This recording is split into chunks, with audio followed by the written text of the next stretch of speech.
A paz do Senhor Jesus, alunas e alunos da Escola Bíblica Dominical. A partir de hoje, damos início ao primeiro trimestre de 2021. Infelizmente, ainda sob os efeitos da pandemia do coronavírus. Bom, o título do trimestre é O Verdadeiro Pentecostalismo, a atualidade da doutrina bíblica sobre a atuação do Espírito Santo. Nesse trimestre, estudaremos as principais doutrinas que identificam um crente pentecostal e assembleiano. Aprofundaremos os assuntos que formam parte do legado pentecostal deixados pelos pioneiros de um movimento que alterou os rumos dos protestantes evangélicos de todo o mundo. O tema, portanto, é um dos mais interessantes e essenciais para a nossa igreja. O comentarista da lição bíblica dos adultos é o pastor Ezequias Soares. Ele é líder da Assembleia de Deus em Jundiaí, presidente do Conselho de Doutrina da CGADB, ele também é presidente da Comissão Apologética da Convenção Geral das Assembleias de Deus no Brasil também. Ele é graduado em hebraico pela Universidade de São Paulo, mestre em ciências da religião pela Universidade Mackenzie, é também autor de diversos livros, entre eles o Manual de Apologética Cristã, Heresias e Modismos e A Razão da Nossa Fé, todos publicados pela Casa Publicadora das Assembleias de Deus no Brasil, a CPAD. O pastor Ezequias coordenou a comissão de mestres que, orientados pela CGADB, fez a revisão da nossa declaração de fé. Para a glória de Deus, a comissão não se limitou a revisar os 16 credos, mas foi além e detalhou a visão da teologia sistemática dentro da visão pentecostal das Assembleias de Deus no Brasil. Isso gerou esse livro aqui, que chama Declaração de Fé das Assembleias de Deus. E a leitura desse livro deveria ser obrigatória para todos os membros da nossa igreja. E também ser entregue a todos os novos crentes como sendo a nossa base teológica. Muitas falsas doutrinas que às vezes aparecem nos nossos púlpitos são derrubadas por esse estudo. Uma leitura detalhada dele vai evitar que sejamos levados por ventos de doutrina. A Assembleia de Deus leva isso tão a sério que a faculdade que foi instituída pela igreja, chamada Faculdade Cristã de Curitiba, a gente chama ela de FCC, nela todos os alunos e professores recebem um exemplar desse livro e nós fazemos questão de afirmar que a nossa Faculdade de Teologia adota a linha teológica do verdadeiro pentecostalismo.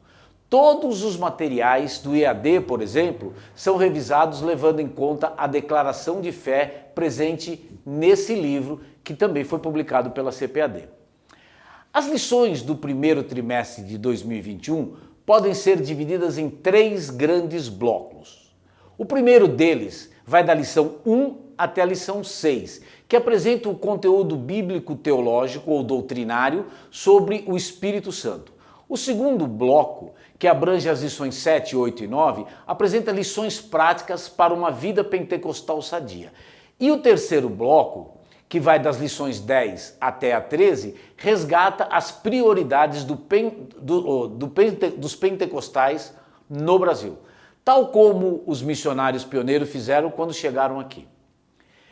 Os livros que vão orientar esses ensinos, os meus ensinos nesse semestre, são os seguintes, eu quero mostrar ele para você caso você é um estudante da Bíblia. A primeira é a própria revista dos adultos, que é esta revista aqui. Essa revista também, normalmente, ela vem acompanhada de um livro, que é esse livro aqui, que também é escrito pelo autor da revista, ele complementa o estudo da revista. O livro chama O Verdadeiro Pentecostalismo, a atualidade da doutrina bíblica sobre a atuação do Espírito Santo. Terceiro é a própria declaração de fé que eu já falei. Esse é o terceiro livro que vai orientar as minhas aulas a partir de hoje. Bom, o quarto livro é esse livro aqui, também publicado pela CPAD, aliás, todos são publicados pela CPAD, que chama Teologia Sistemática, uma perspectiva pentecostal, que foi coordenada por Stanley Horton, que é um dos doutrinadores da teologia pentecostal mais conhecido no mundo. Ele que reuniu autores nesta obra e ela é uma referência na teologia sistemática com uma perspectiva altamente pentecostal. O outro livro que eu vou adotar também é A Doutrina do Espírito Santo, é esse livro aqui, também do Stanley Horton. Ele trata da doutrina do Espírito Santo no Velho e no Novo Testamento, e aí o Stanley Horton escreve esse livro sozinho. Outro livro que nós vamos usar também é um livro que eu já citei várias vezes, que é o Teologia Sistemática de Eurico Bergsten.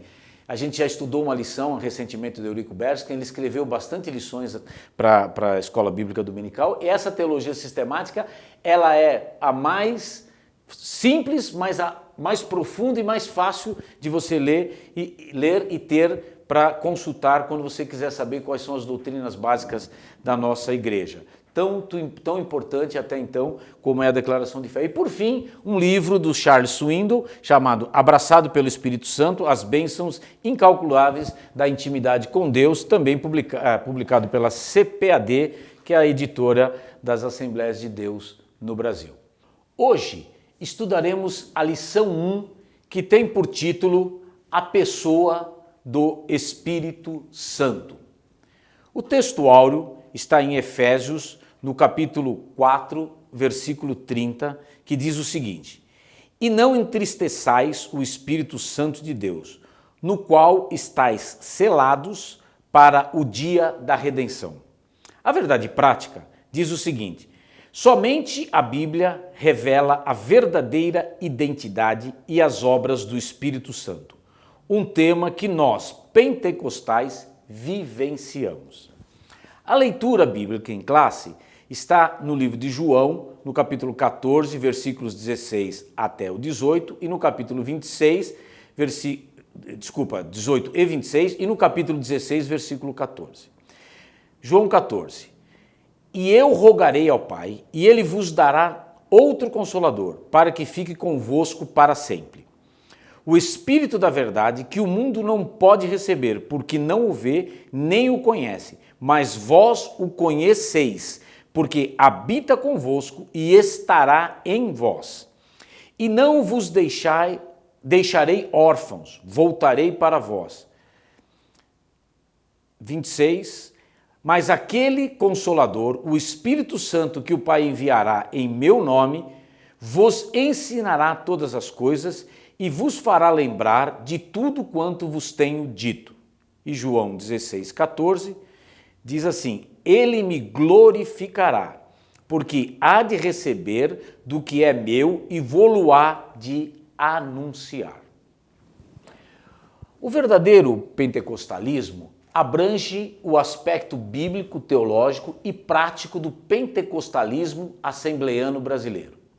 Bíblico, porque cada ponto da doutrina pentecostal, ser batizado no Espírito Santo, glossolalia, capacidade de falar em outras línguas que nós chamamos de línguas estranhas, dons espirituais, frutos do Espírito, curas e diversos tipos de milagres não aparecem do nada. Tudo isso está na Bíblia. Agora, o que fazer com estas coisas? Esses dados da revelação divina precisam ser organizados e bem estruturados para que todos os crentes possam entender o pentecostalismo sem muita dificuldade. A isso chamamos de teologia pentecostal. A formulação teológica não se baseia somente na teoria. Ela deve abranger também a prática da fé. E isso é incluir a ação do Espírito Santo no mundo. O que significa então ser pentecostal? Você pode tirar do presente trimestre diversas respostas precisas, mas, por enquanto, vamos ser um pouco mais abrangentes e seguir as palavras de Robert Menzies, que define como pentecostal, abre aspas, todo aquele que as experiências descritas em Atos servem de modelo para a experiência cristã contemporânea, que o batismo no Espírito Santo de Atos 2:4 é uma capacitação pós-conversão para a missão e que o falar em línguas marca essa experiência. Fecha aspas. Nessa declaração está a síntese desse trimestre. São duas as marcas distintivas do pentecostalismo assembleano. O batismo no Espírito Santo não é sinônimo de salvação e o falar em línguas é a evidência física inicial. Guarde isso, evidência física inicial desse batismo. Ser batizado no Espírito Santo é a capacitação para o serviço e algo distinto da conversão. Trata-se de uma experiência subsequente à salvação. Portanto, é um lamentável equívoco achar que ser batizado no Espírito Santo se restringe a falar em línguas. Não, ele tem o objetivo de nos capacitar para o serviço do Evangelho. Os pentecostais são conhecidos por suas relações e experiências e com a manifestação do Espírito Santo de Deus, com os seus dons e manifestação como a glossolalia, as profecias, as curas e outras operações de maravilhas. É a capacitação que precisamos para levar o Evangelho de Jesus Cristo a todos os cantos da terra. O texto de Marcos 16, 15 a 18 é esclarecedor a esse respeito, e é um texto bem conhecido. E disse-lhes: ide por todo o mundo, pregai o Evangelho a toda criatura. Quem crer e for batizado será salvo. Quem, porém, não crer será condenado. Estes sinais hão de acompanhar aqueles que creem. Em meu nome expelirão demônios, falarão novas línguas, pegarão em serpentes e, se alguma coisa mortífera beberem, não lhes fará mal. Se impuserem a mão sobre os enfermos, eles ficarão curados. Fecha aspas. Jesus, nas suas últimas palavras, antes de ser assunto ao céu e subir ao Pai, registra em Atos 1:8 o seguinte: mas recebereis poder ao descer sobre vós o Espírito Santo, e sereis minhas testemunhas, tanto em Jerusalém como em toda a Judéia e Samaria, e até aos confins da terra. De se acrescentar ainda que há um vínculo forte e praticamente indissolúvel entre Pentecostes e o avivamento da Rua Azuzas. Isso aconteceu em Los Angeles, nos Estados Unidos, entre 1906 e 1910. Vários avivamentos aconteceram nos Estados Unidos e na Europa antes e depois da Rua Azuzas. Por exemplo, na Escola Bíblica de Topeka, em Kansas, nos Estados Unidos, em janeiro de 1901, quando houve uma clara conexão entre o batismo no Espírito Santo e a glossolalia. Mas a Rua Azuzas se destaca porque nenhum movimento produziu uma mensagem tão clara sobre o batismo e as línguas. As principais discussões entre os pentecostais e os não pentecostais giram em torno da atualidade dos dons e das manifestações do Espírito Santo.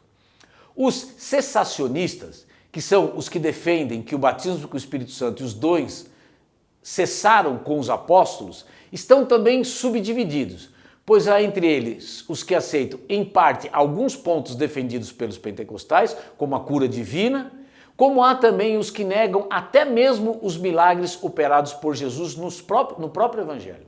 Outros admitem que só os apóstolos receberam autoridade para operar milagre. As evidências históricas têm mostrado que o cessacionalismo é pós-bíblico e não há nada nas Escrituras que sustente a ideia de que os milagres e as manifestações do Espírito Santo cessaram. Tal crença não pode ser tida como bíblica. O objetivo de estudarmos o verdadeiro pentecostalismo é para ajudar, a esclarecer os pontos essenciais da fé pentecostal. Cada crente pentecostal precisa compreender e saber explicar que a doutrina pentecostal é fundamentada na Escritura Sagrada, que não aceitamos práticas ou crenças contrárias à palavra de Deus. As experiências confirmam práticas ou crenças sobre a veracidade da Bíblia e que Deus é real. Bom, vamos ao tópico 1 da lição, que tem por título A Revelação do Espírito Santo nas Escrituras. O que os crentes precisam saber sobre o Espírito Santo é a grande pergunta. Pneumatologia é a doutrina do Espírito Santo. O termo vem de duas palavras gregas, pneuma, que quer dizer espírito, e logos, que quer dizer palavra, estudo, tratado. O estudo da pessoa do Espírito Santo é importante para todos os cristãos, pois é ele quem guia os crentes e os leva mais próximos de Deus. Ser pentecostal significa ter intimidade com a pessoa do Espírito Santo, pois a teologia pentecostal não é teórica. Nossa doutrina se baseia nas Escrituras Sagradas, única regra de fé e prática para a vida cristã, mas a experiência pentecostal torna Deus mais real. Ele não está longe de cada um de nós, como podemos ver em Atos 17 e 27. Por isso, é fundamental o conhecimento bíblico sobre a identidade do Espírito Santo, como a sua deidade e personalidade, atributos divinos e suas obras.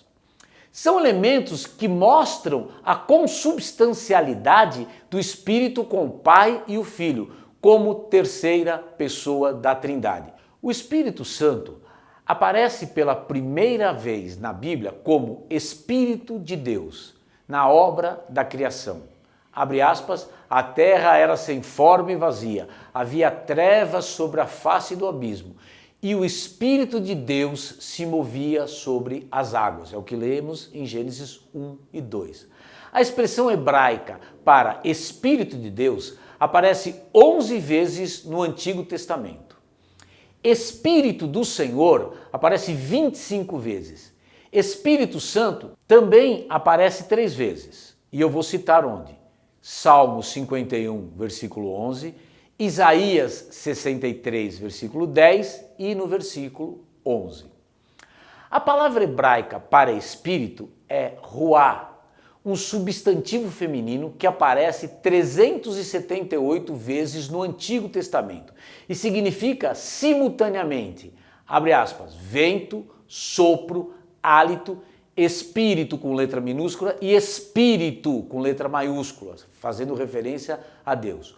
O termo indica, abre aspas, algo que está em movimento e que tem a força de pôr outras coisas em movimento, fecha aspas aí.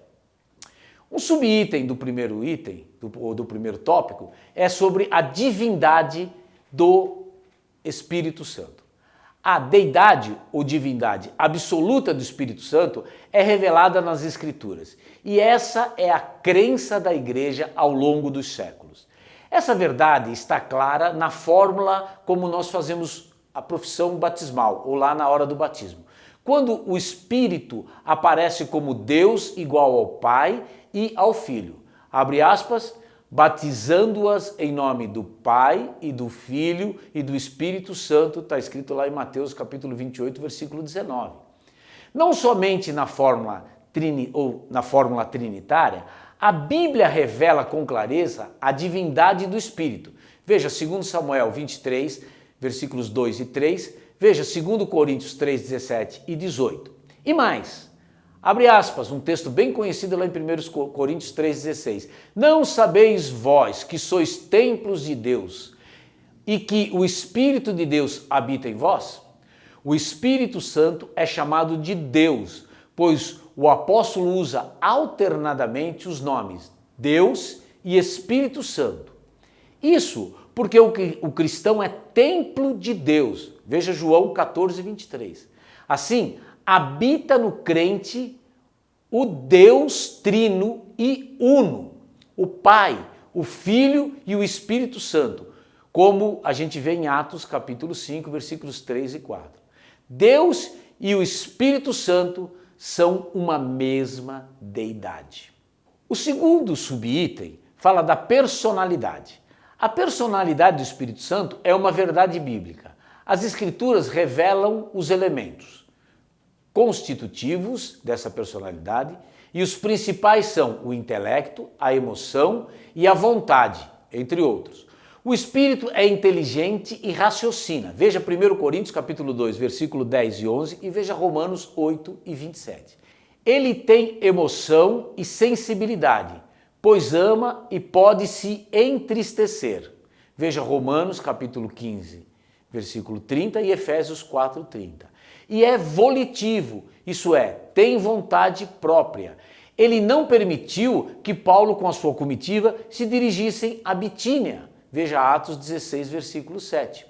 O Espírito Santo distribui os dons espirituais conforme a sua vontade. Veja o que lemos em 1 Coríntios 12, 11.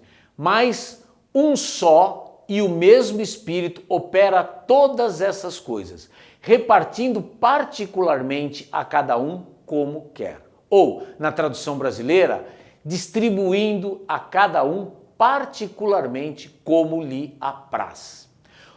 Terceiro subitem é sobre os atributos divinos.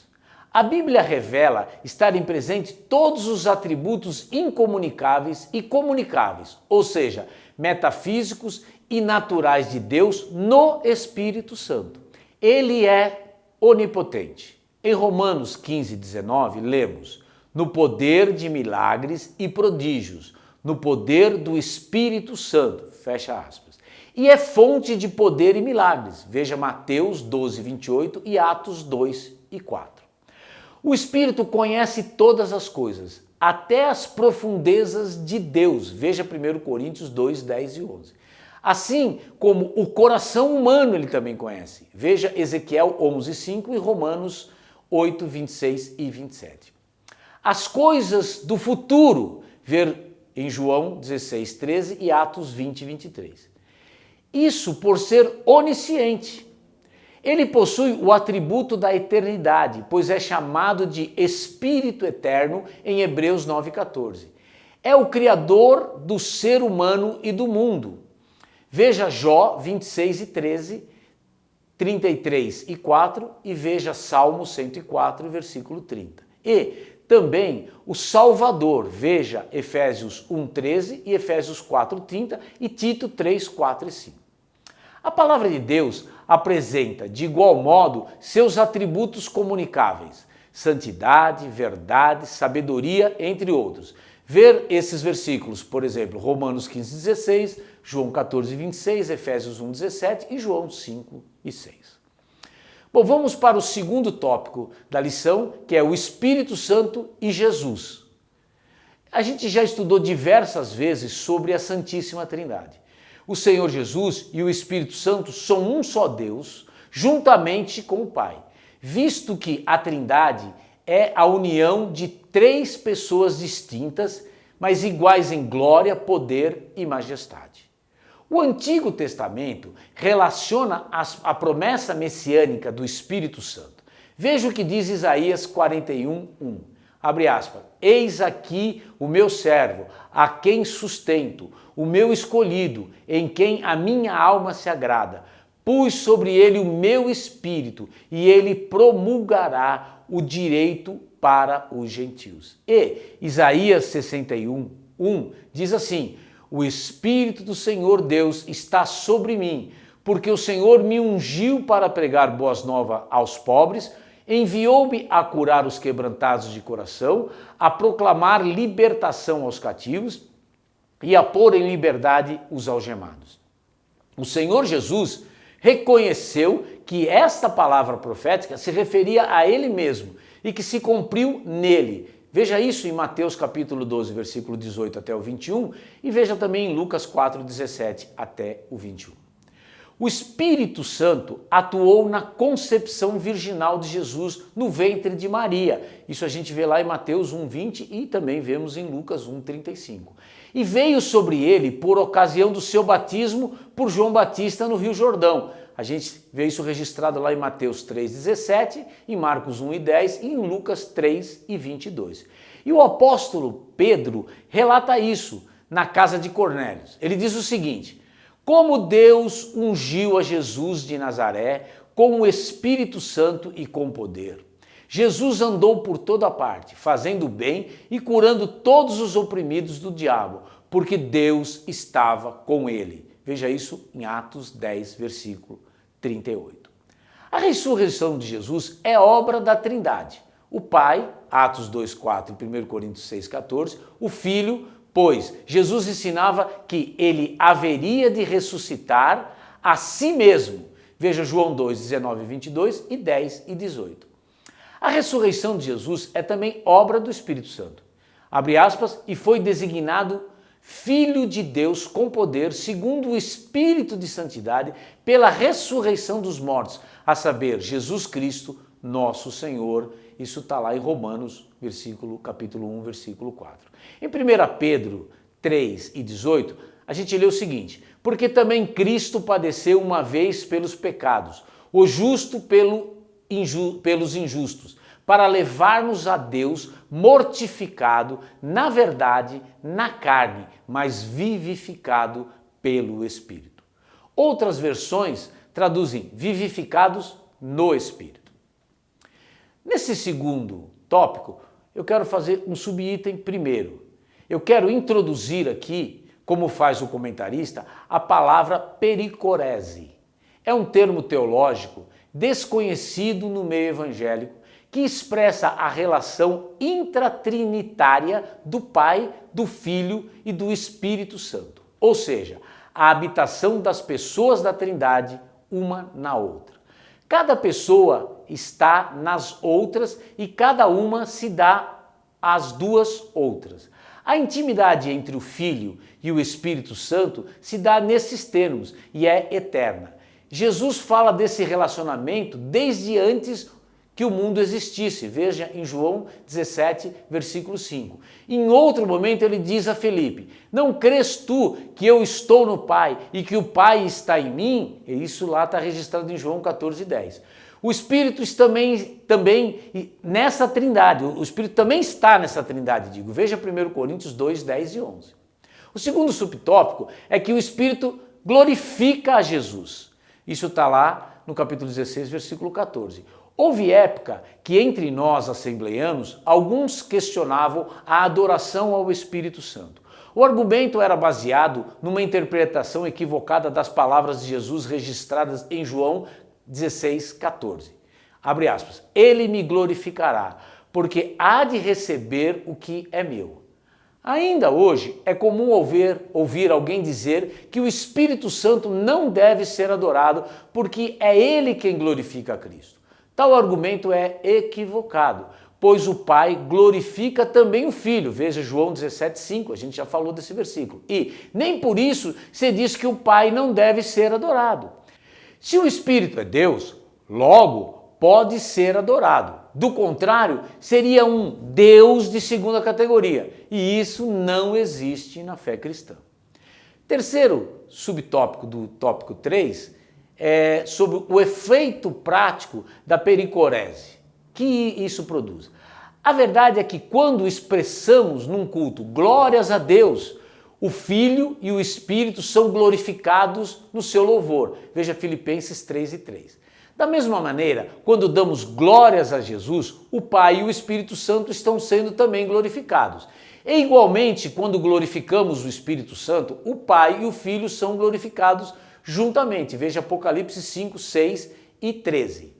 Veja, portanto, que a declaração do artigo de fé 27 do Credo de Anastácio, que diz, abre aspas, tanto a unidade na Trindade como a Trindade na unidade deve ser adorada.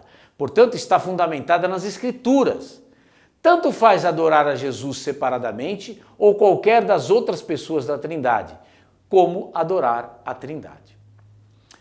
O quarto subtópico desse segundo item é a consubstancial existência do Filho, o Pai e o Espírito Santo. Consubstancial quer dizer, abre aspas, da mesma substância. O Senhor Jesus prometeu enviar o Consolador e o identifica como Espírito Santo. Abre aspas, o que diz Jesus, mas aquele Consolador, o Espírito Santo, que o Pai enviará em meu nome, está no versículo 26. O Filho é consubstancial com o Pai, veja João 10 e 30. Da mesma forma que o Espírito é consubstancial com o Filho, veja Romanos 8 e 9. Jesus disse que o Pai, abre aspas, vos dará outro Consolador. A palavra outro vem do grego empregado nessa passagem e significa ser alguém da mesma natureza, da mesma espécie e da mesma qualidade. O Espírito Santo, portanto, é alguém como Jesus, da mesma substância, da mesma glória e do mesmo poder. Vamos ao item 3, o terceiro tópico da lição, que tem por título: O Espírito Santo age no mundo e no ser humano. A atuação do Espírito Santo não se restringe aos corações humanos. Ele age sobre a criação inteira. Ele atua no mundo e na igreja. Sua ação é ampla na vida humana, no passado, no presente e no futuro. Como subtópico, vamos entender como isso acontece no mundo. Sua atuação é visível a começar pela criação e preservação do planeta Terra, abre aspas, e o Espírito de Deus se movia sobre a face das águas, está lá em Gênesis 1 e 2. A ação dele não ficou tão somente na ordem cósmica do universo. Ele continua como mantenedor e preservador de todas as coisas criadas. Abre aspas, envias o teu Espírito e são criados, e assim renova a face da terra. Está lá em Salmos 104, versículo 30. A atuação do Espírito Santo acontece também nas coisas naturais do dia a dia, e nem por isso deixa de ser uma ação milagrosa, como um acerto médico num diagnóstico complicado, uma aprovação num concurso concorrido, uma promoção de cargo na empresa, entre outras coisas. O segundo subtópico do item 3 é que no plano divino de salvação, o Espírito Santo também atua. Foi o Espírito Santo que conduziu a história da redenção humana por meio da nação escolhida de Israel. Lá em 1 Pedro 1, versículos 10 até o 12, isso fica claro. E foi também ele que inspirou os profetas. 2 Pedro 1, 19 até 21, também fica claro isso. Sua presença está em toda a história dos antigos hebreus, como os 70 anciões auxiliares de Moisés, lá em Números 11, e dos demais heróis de Israel, como Otiniel, Gideão, Sansão, Davi, entre outros. Isso lá em Juízes, em Samuel, a gente vai encontrar esses personagens que eu falei. O Espírito é a primeira pessoa com quem o pecador tem contato quando vem a Cristo. Embora tal experiência não seja reconhecida ou identificada no início, pois ele é quem nos leva a Cristo. Ver 1 Coríntios 12, versículo 3. Terceiro subtópico do item 3 é como é que o Espírito Santo atua na vida humana. O Novo Testamento registra o início da dispensação da plenitude do Espírito. E essa nova era começou com a descida do Espírito Santo no dia de Pentecostes. Atos 2, 1 e 8 é um texto bem conhecido. Essa descida foi para que ele ficasse conosco, abre aspas, para sempre. Foi promessa de Jesus para a dispensação da igreja. Está lá em João 14, 16. Nos dias atuais, o Espírito Santo continua atuando na vida dos crentes. Isso pode ser visto por meio do fruto do Espírito, presente lá em Gálatas 5, 22, e das manifestações dos dons espirituais descritos em 1 Coríntios 12, 4 até o 11. Stanley Horton, no seu livro Teologia Sistemática, uma perspectiva pentecostal, eu já falei dele, ele diz o seguinte: na profecia de Joel, portanto, vemos uma expansão da atividade do Espírito Santo e não uma mudança de qualidade da atuação do Espírito Santo. Desde o Éden até hoje, Deus tem desejado a comunhão com a humanidade. Não tem fundamento a ideia de que o Espírito Santo era inativo entre os leigos do Antigo Testamento. A atividade do Espírito Santo na vida deles forma um paralelo com o seu envolvimento na vida dos que ele tem trazido à salvação dentro da igreja. O Espírito transforma o coração das pessoas e também as torna diferentes. Outro paralelo existe entre a vinda do Espírito Santo sobre o indivíduo, revestindo-o de poder para o seu cargo ou ministério, e a plenitude do Espírito Santo na igreja. Roger Stronstad demonstra que um dos propósitos da plenitude do Espírito Santo é equipar os crentes a cumprir o ministério profético de declarar a vontade e propósito de Deus para a igreja e para o mundo. É possível que isso envolva um comportamento incomum. Mesmo não sendo assim, receber a plenitude do Espírito Santo é um pico de experiência emocional, física e religiosa visando um propósito específico. Não se pode, no entanto, viver continuamente, dia após dia, nesse pináculo. A presença do Espírito Santo em nós, a partir do momento da salvação, visa manter-nos em equilíbrio, dia após dia, momento após momento, principalmente após a experiência da chegada do Espírito Santo com poder sobre nós. Para concluir a aula de hoje, eu gostaria de mencionar o que o missionário Eurico Bergsten ensinou sobre a operação condicional do Espírito Santo. Ele sustenta que o Espírito Santo é soberano. Ele opera como o vento, isto é, assopra onde quer, João 3:8. Aquele que se coloca à inteira disposição do Espírito Santo experimentará a sua operação poderosa e irresistível, conforme Atos 6:10. A Bíblia diz, operando eu, quem impedirá? Está lá em Isaías 43:13. Assim aconteceu nos dias dos apóstolos.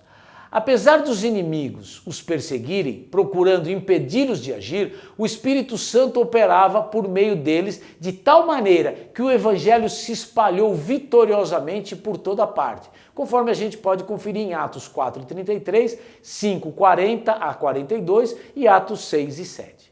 Quando se trata da operação do Espírito Santo na vida do crente, a sua manifestação depende da atitude que esse crente mostra para com o Espírito Santo. Deus jamais força alguém a aceitá-lo. Deus não arromba a porta de nenhum pecador, mas espera que a pessoa voluntariamente o aceite. Veja Apocalipse 3:20, Atos 16:14 e Lucas 15:18 para confirmar isso. Assim também, o Espírito Santo opera na vida do crente que lhe dá plena liberdade de ação, conforme 2 Coríntios 3:17. As informações sobre o Espírito Santo são abundantes. Nessa aula, apresentamos um estudo bem resumido, mas acredito que compreensível. Os pontos principais da doutrina pentecostal são temas das próximas lições. É importante, por enquanto, saber que o estudo sobre o pentecostalismo é um estudo sobre o Espírito Santo. E estudar o Espírito Santo é estudar sobre Deus e o seu relacionamento conosco em Cristo. Que o nosso bom Deus lhe abençoe.